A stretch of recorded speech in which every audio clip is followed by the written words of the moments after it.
Hi అండి, అందరికీ బాగున్నారా? నేను ఈరోజు అయితే కొత్తగా బెండకాయ పప్పు అయితే చేసేస్తున్నాను. ఈ విధంగా చేయండి.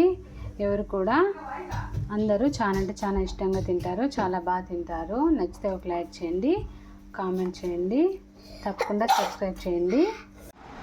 నేనైతే బెండకాయ పప్పు చేస్తున్నాను. చూడండి, బెండకాయలు అయితే తీసుకున్నా. బాగా బెండకాయలను అయితే 1 టైం వాష్ చేసి నీట్గా ఒక బట్ట తీసుకొని బాగా మొత్తం అంతా తుడిచేసుకోవాలి. బెండకాయలు మొత్తము అలాగే వేస్తే బాగోదు. చూడండి, పెనం పెట్టుకొని ఆయిల్ వేసుకొని ఆయిల్ హీట్ చేసుకోండి. అందులో పోపు అయితే వేసుకోండి. ముందుగా ఆవాలు కొద్దిగా, జీలకర్ర, కొద్దిగా శనగబెడలు కొద్దిగా వేసుకోండి. నేనైతే ఎర్రగడ్డ ఇప్పుడు వేసుకోలేదు, లాస్ట్లో వేసుకుంటాను. ఎందుకంటే చూడండి, బెండకాయలు వేసుకోవాలి.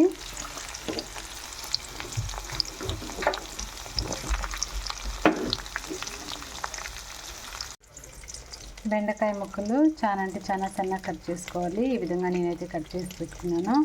మీకు ఎంత వీలైతే అంత సన్నగా కట్ చేసుకోండి. ఈ విధంగా ఎక్కువ లావు కట్ చేసుకుంటే మనకు నూనెలో ఆగాలి కదా, అవి ఆగవు. అప్పుడు బంకు ఉంటుంది. మనం చేసే పప్పు అనేది అంత టేస్ట్ ఉండదు.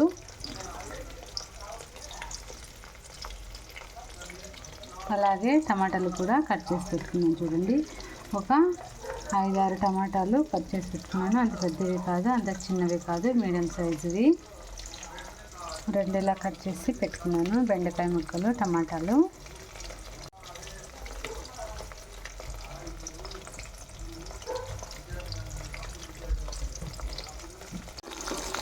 కట్ చేసిన బెండకాయ ముక్కలు ఆయిల్లో అన్నీ కొద్దిగా వేసేసుకోవాలి.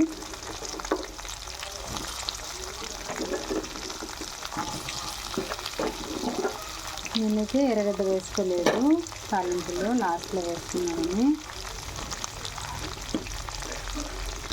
మీకు నచ్చితే ఫస్ట్ అయినా వేసేసుకోండి.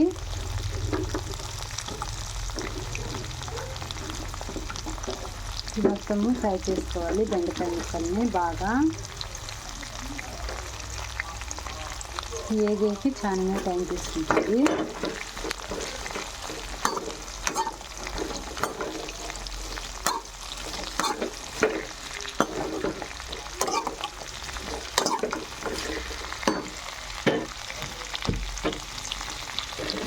మంట హై ఫ్లేమ్లో పెట్టినా కాదు, అలాగని మీడియం ఫ్లేమ్లో పెట్టినా కాదు.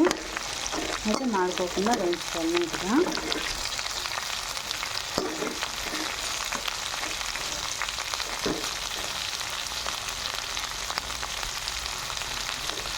బాగా గోల్డెన్ బ్రౌన్ కలర్ వచ్చే వరకు వేయించుకోవాలి.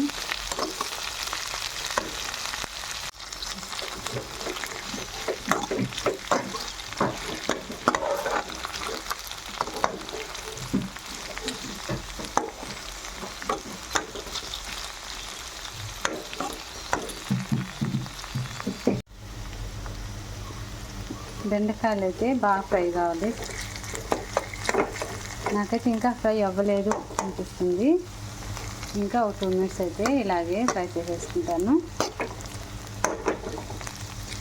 ఎందుకంటే ఈ బెండకాయలు వేయించడంలోనే మనకు టేస్ట్ బాగుంటుంది. బెండకాయలు వేయించుకోకుండా అలాగే చేసినామంటే కొంచెం బంక వస్తుంది, అంతగా బాగుండదు. కూర టేస్ట్ అనేది ఉండదు, అనేది కూడా అంతగా ఇంట్రెస్ట్ ఉండదు. చూడండి, నేనైతే మంట హై ఫ్లేమ్లో పెట్టి మొత్తం అన్నీ బాగా ఫ్రై చేసుకున్నాను.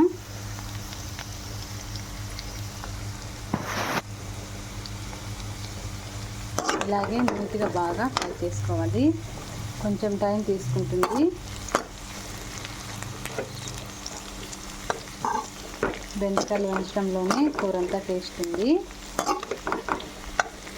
ఇవి బాగా ఏగాయని తెలిసాక మనకి కట్ చేసి పెట్టుకున్నాం కదా టమాటాలు, ఇలాగా కట్ చేసి పెట్టుకున్నాం కదా టమాటాలు, అవి అయితే ఇందులో వేసేసుకోవాలి. టమాటాలు కూడా ఒక 5 మినిట్స్ వేయించుకోవాలి.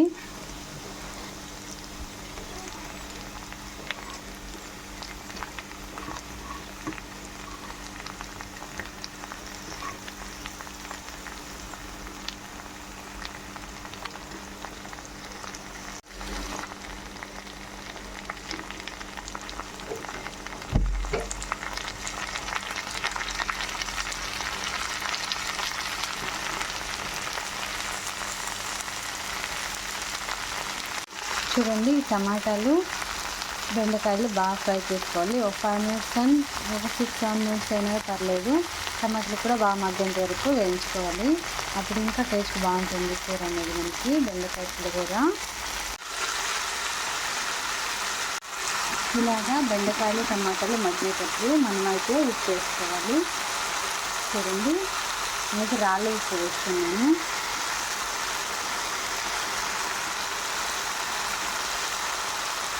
మీకు నచ్చితే సాల్ట్ అయినా వేసుకోవచ్చు. రాళ్ళు ఉప్పు వేస్తే బాగా టేస్ట్ ఉంటుంది.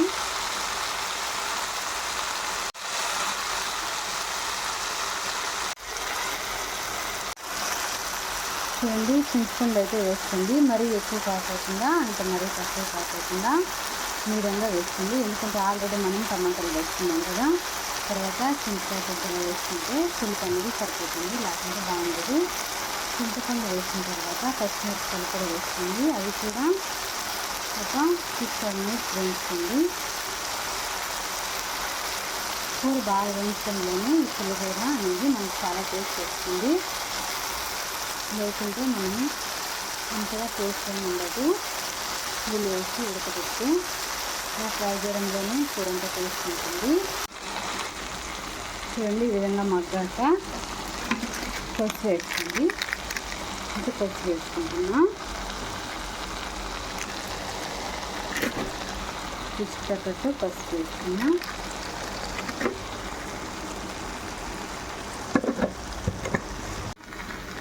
మనకైతే అన్నీ మగ్గాయి అని తెలిసాక ఒక గ్లాస్ వాటర్ యాడ్ చేసుకోండి. గ్లాస్ వాటర్ యాడ్ చేసిన తర్వాత ఒక 10 మినిట్స్ ఉడికించుకోండి.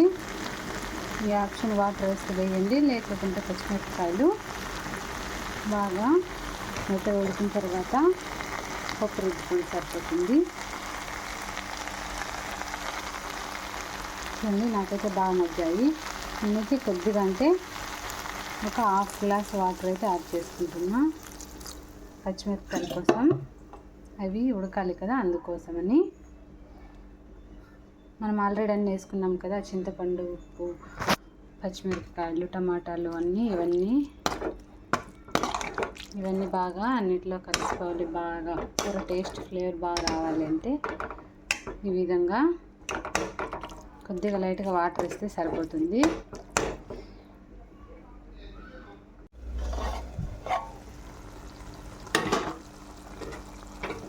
ఆల్మోస్ట్ మనకైతే పచ్చిమిరపకాయలు కూడా ఉడుకుతున్నాయి.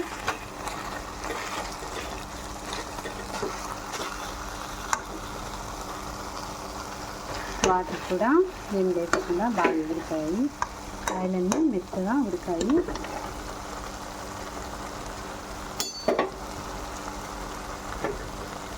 ఇలాగా ఉడికితే సరిపోతుంది. ఎంతో టేస్టీగా మనకైతే ఈరోజు బెండకాయ పప్పు రెడీ అయిపోయింది.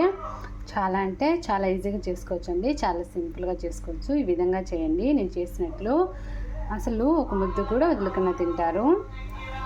చాలా అంటే చాలా టేస్ట్గా ఉంటుందండి.